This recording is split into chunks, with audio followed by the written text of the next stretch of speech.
Vermont and other places have rent control. But New York has rent control and Maryland. And outside of that, the rest in the middle, no rent control. There's some states that have some local issues, but, yeah. So we're the outlier, okay? And so that makes it much more attractive because these other states, you know, you don't, I can tell you tons of stories, I'm sure you've heard it. You know, I have a client who was in just not that long ago, he had a fourplex, and he's like, Rusty, I need to take some money out of my IRA, I'm desperate here. I go, why? Well, I had a fourplex, one of my tenants stopped paying, his neighbor found out, so he stopped paying. The other guy heard about it, he stopped paying, all 4 of his tenants were not paying. And he has to pay an eviction fee for each one of them now, to either force them to start paying or kick them out. Yeah. Why did they stop paying? I don't know. I mean, it was a lower end thing, but I mean, everybody has their reasons. But the problem today is, there's all these tenant rights things going on, okay? And I have another client of mine, he's in the middle of selling off some buildings down in, you know, apartment buildings in LA. And he can't believe it, because there's these tenant rights organizations that are promoting to the tenants. So if you're a tenant and you have some issue or whatever, you can call them up and they'll help you not pay your rent. And they'll put a lot of pressure on your landlord. And you know, people learn that, you know, you can go and do all these different things to keep from paying your rent and stretch it out, and they end up staying there for 6 months before they get evicted. And it's happening a lot. Yeah. As it looks at your map, it almost looks like California's gonna be the first section in the state. Unfortunately, It you is could be already right. a safe state. Yeah, no, that's another, you know. Let's see, the rent control cap is only for commercial, correct? It's not on single-family homes. Oh, right, yeah, it has to be multifamily, yeah. Right. But there was a bill heavily being pushed that would have included any rental. Yeah. And it ended up, this, I mean, And even I new buildings, right, are not under rent control. they're not, but, If somebody's building a 100-unit complex, they're not under rent control, even through. correct, but there are bills that were presented that would force, you know, that they would actually tell the new property, you know, the new builder what this rent should be. Now, that didn't pass, but the point is that there's this incremental Right, increase in landlords losing their rights, Right. and the tenants getting their rights. And I know that Pasadena now, you know, if you want to get rid of somebody, you know, you have to pay them to leave, even if the rent is, I had a client, honest truth, he had a building, and even if they're month to month now, you have to pay them to go. Okay? I actually had a conversation, and he would be a great guy to come and do a talk, or at least do a webinar with. He's an attorney, and he's been going to Sacramento and fighting, you know, doing a lot of lobbying for landlord rights. And he told me that in the Bay Area right now, and I still can't believe this, it's hard to believe, he told me there's 30,000 empty units in the Bay Area.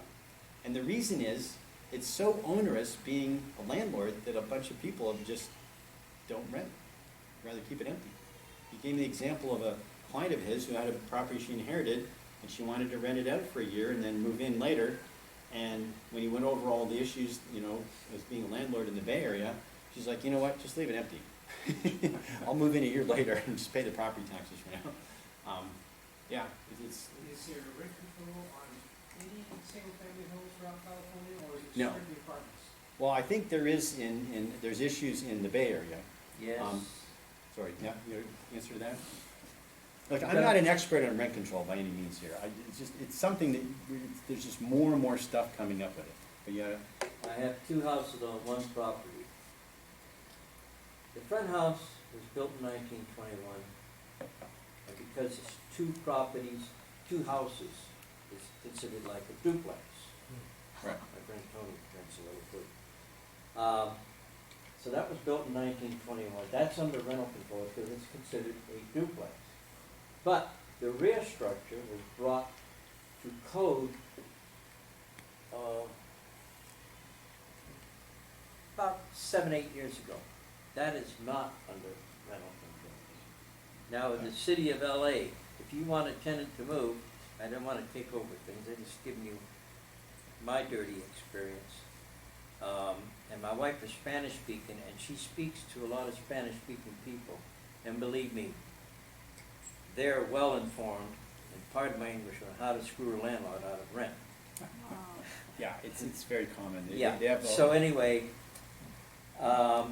if you want a tenant to leave in the city of Los Angeles, you gotta pay them between, if you're lucky, $17,000 to $22,000 to move, Right, period. yeah. There is one legal firm, because I went to the apartment association, about a couple of years ago, and this woman brought up this one organization, like you were mentioning, contacting tenants, oh, any violations of this or that? You receive a letter from that legal office, it's 20 grand out of your pocket, right now, consider it. So I don't mean to make bad waves and moves, but. You don't want to put rain in our parade here, but, yeah, when it comes to, now, commercial's different when you talk about like office or industrial. But when it comes to multifamily, it's a big issue right now, and it's only gonna, I think it's only gonna get worse and worse. You know, this homeless problem is only exacerbated, because now they're blaming the high rents on why there's, homeless. I think it has nothing to do with it whatsoever, but that's a whole nother issue. But the main point is, there's just a lot of headlines now against landlords and now it's so expensive to rent in LA that, like you said, it's the highest in the country, that there's a lot of complaints, and, there's just gonna be a lot more litigation and a lot more legislation and everything else having to do with this whole area, and I think it's only gonna get worse, not better.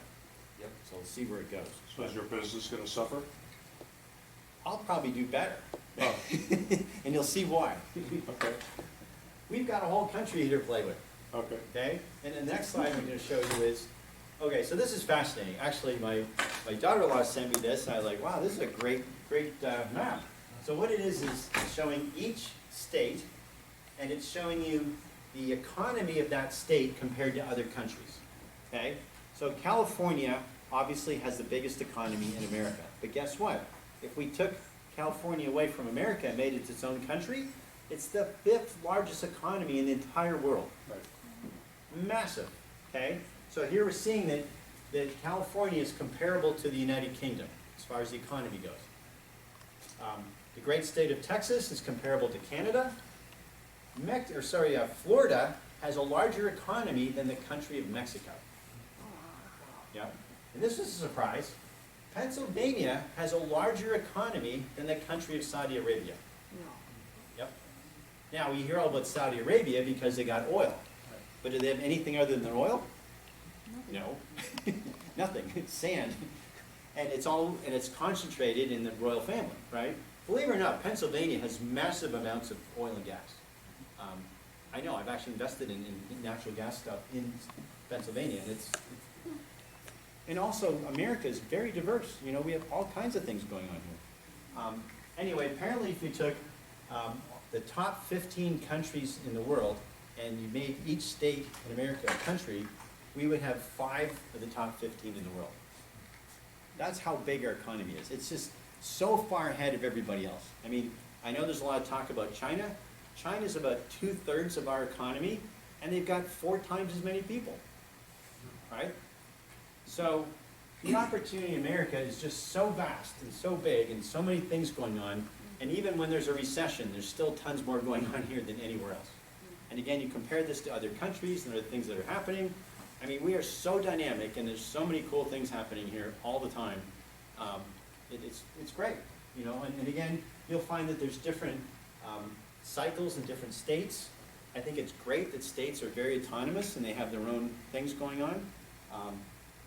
Yeah, so it just, and things shift around, and so you want to be aware of that and use it to your advantage. So again, when we're talking about real estate, okay, we're a little bit down in California right now because there's a lot of things going on here, but there's a whole country outside of here that we can deal with. Okay, so now I'm going to talk about 1031 exchanges, and when we had the tax law changes, everybody was worried that the 1031 exchange rules were going to go away, because that was actually on the debate about it. The good news, though, is that for real estate, the rules stayed the same. And you probably didn't even know this, but there was a lot of things you could 1031 exchange. For example, artwork. You could have had an appreciated Monet or whatever, and you could have sold it, and you could have 1031 exchanged and bought another painting and not paid any taxes. And it was also done for fleets of construction equipment, airplanes, there's a lot of things, believe it or not, even cattle. There was a lot of things that were 1031 exchange, you know, and there was kind of niche markets. All that went away. That did go in the chopping block. So the only thing left that you're allowed to do a 1031 exchange for is some form of property. So for us real estate guys, that's great, but for some other industries, it wasn't so good. Okay, so to explain how 1031 works, the property you're selling is called the downlight, okay? When your escrow closes, the money has to go from your escrow to an accommodator. And the accommodator is sort of like an escrow, they're gonna hold the money for you. And then when you pick your new property, which is called the upleg, you're gonna have the escrow send, or sorry, the accommodator send the money to the new escrow you open for the new property. Oh, by the way, if you guys want these slides, if you give us your email, we can send them to you, so you can copy them all. Can you explain accommodator a little bit more? Okay, accommodator, it's actually very simple. Accommodator holds the money, and in the next slide I'll show you, but you have a time period to pick the new property. So it allows you to put the money in there and hold it and not pay tax. It's kind of similar, have you ever done an IRA rollover? You went from a 401k to an IRA or something like that? No. Okay, well, if anyone who's done that knows that you can't get the check made to you. Mhm. Okay, the check has to go from one entity to another. Same concept. Like, if, you know, if the escrow closes and they mail you a check, it's over. You got a big tax bill, okay? But if you have them send the money directly to the accommodator, no tax bill. So is that like a bank or something, or like what is it exactly? I mean, you can think of it as being very similar to another escrow, sort of an intermediary. Oh, It's a okay. third party. Quite often, it's a trust company or something like that, but Okay. they're just gonna hold the money for you. That's all they're doing. And then they're gonna have a, well, let me show you the next slide, so it make a little more sense. When you close escrow, that's day one, and the clock starts ticking. And then you have to identify the properties you're gonna buy by midnight of the 45th day.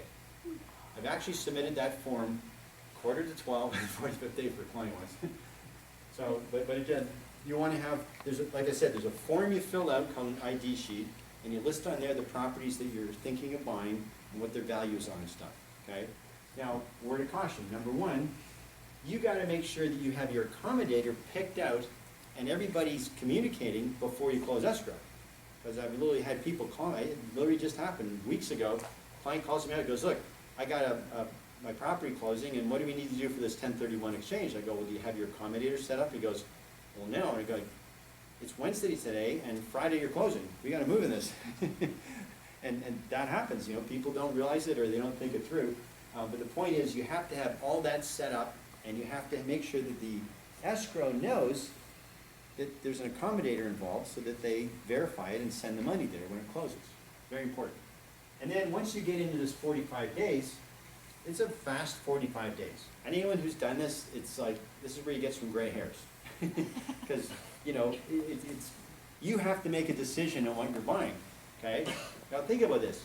In a hot market right now, you're out there trying to find a property along with how many other people, and like I said, we're seeing just recently 22 offers on one property. You know, that property gets bid up, it's like too high, you're like, God, that's ridiculous, I'm not buying that. And you're gonna go through that. Yes? You say that there's a way to secure that property before you even sell yours, so that you don't have to worry about the 45 days? Does that happen very much, or is that not usually the case? Well, there is a thing called a reverse exchange, okay? But then you're in the opposite problem where you have to buy the property first, and you buy it in the name of the accommodator. And so the accommodator is holding that property for you. So everybody likes the theory of that because it sounds really good. The problem is, A, you have to have enough money to buy the property before you've sold your property, which I'm finding there's not that many people that can do that. Because if you're selling a building for $2 million and you need to come up with, you know, $600,000 to buy another property, how many people have that $600,000 cash available to go buy the property first? And then when your property closes escrow, which you have to do within 180 days, the one you're selling, then you replace the $600,000 in the property you purchased. That's a reverse exchange. So I've actually done it with people, and it can happen, but it's unusual. Again, it's one of those things that's a great theory, but logistically, it's tough to do. And then the other thing is, okay, just to finish how this works, once you've picked the properties you want to buy, you've got an additional 135 days, which is a total of 180, to close escrow, okay? And so the reverse happens on a reverse exchange.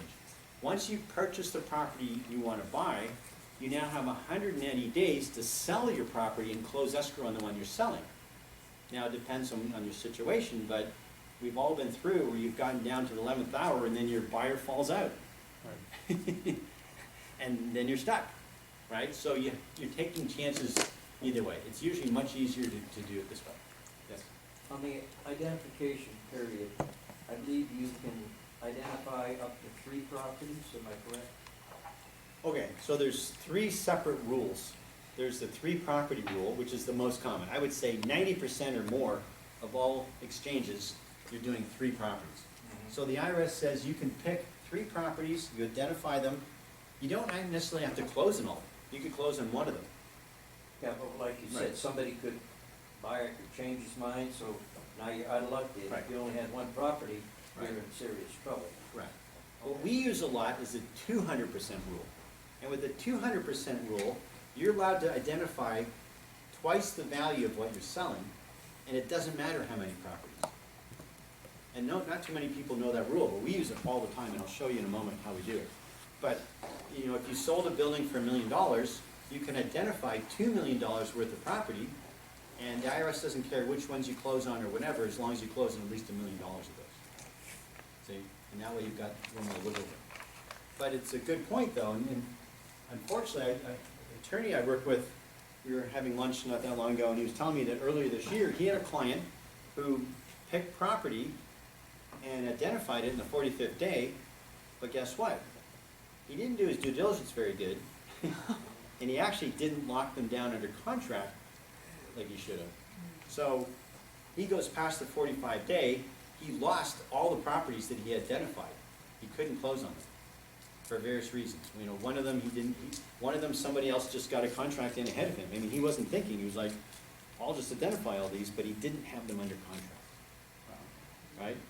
And even if you have it under contract, you guys, you know, I'm sure any of you guys that have been out there, you run into crazy situations that you never expected when you're buying a property. I can't tell you how many times it's happened where, you know, you find out that there's, you know, there was a gas leak, you know, because it used to be I had one client, he was selling a building, and they had for framing screen doors and all this kind of stuff. They made screen doors for years, I mean, they had the family business for, I think, 70 years in Santa Monica, and they finally sold the building, but when they were selling it, the new buyer went in and did a study and found out, you know, environmental study, and found out that there had been an underground tank, because whoever owned the building before them had been doing some kind of chemical stuff, and it, you know, it messed the deal up pretty bad. It took them a year to get that all cleaned up and off the plate before they could actually sell the building. So you just never know what comes up down the road. So you want to be very careful that these properties you're picking, that you're buying, you're real confident that you can close on some of them anyway, right?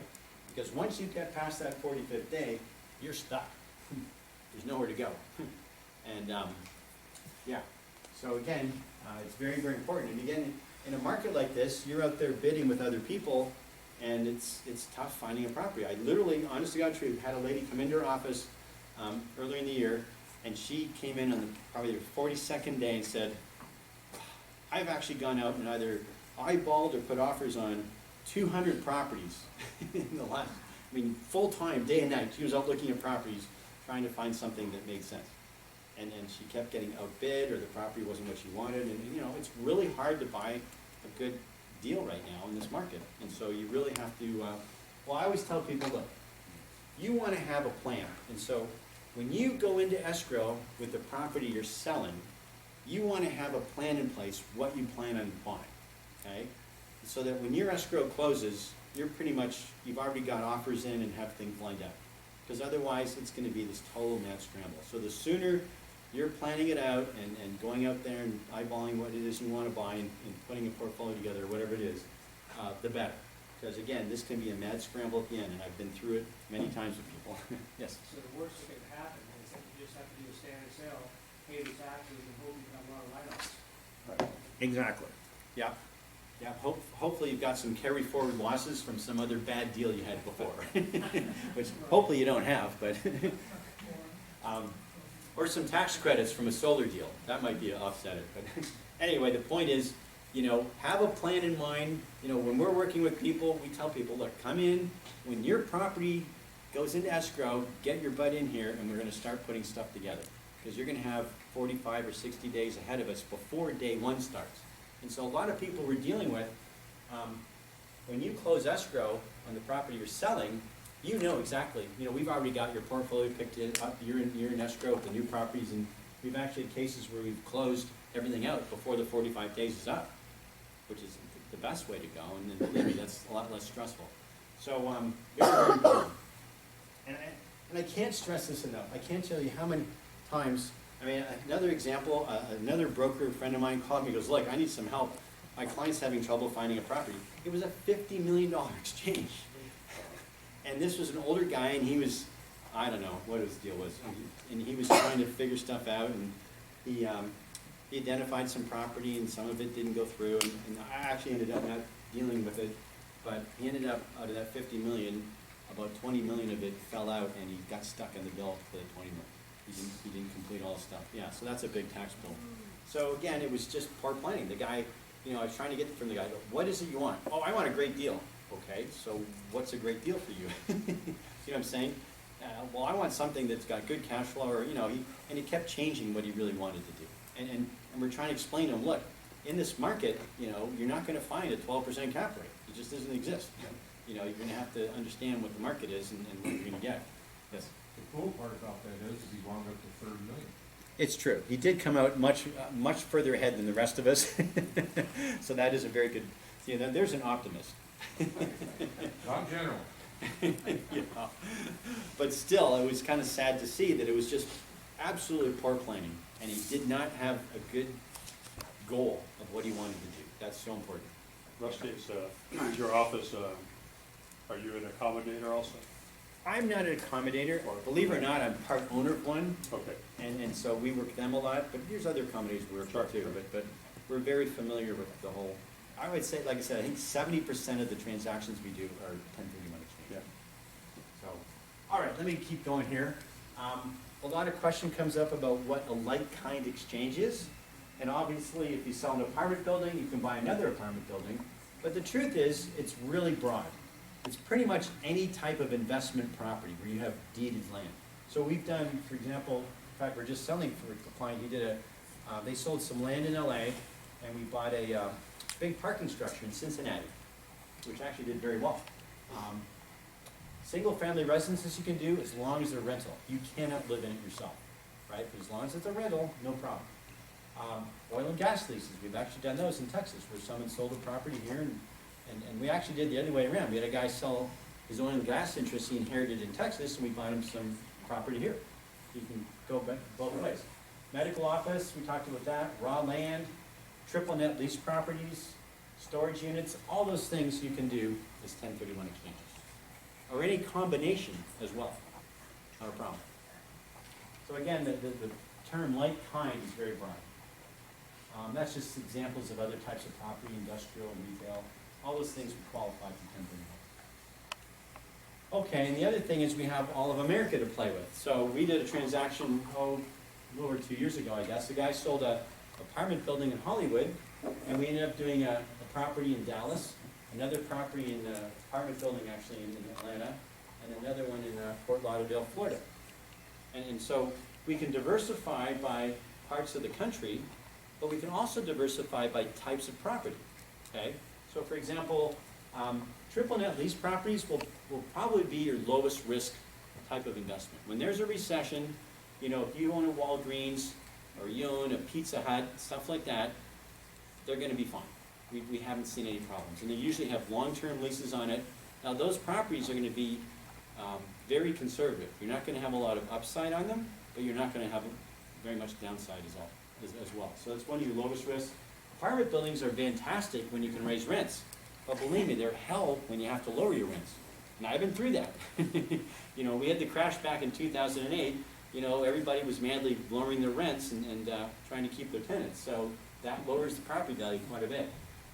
Medical office, we already talked about that. We like that. Yeah, and here we're just showing, now we talked about cap rates. So In this example, we sold a building at a 3% cap rate in Los Angeles, Hollywood, and went into these other markets, and the cap rates were more like 6 to 7%. Which means, on that $3 million property, we went from 3% or 90% net income to double that.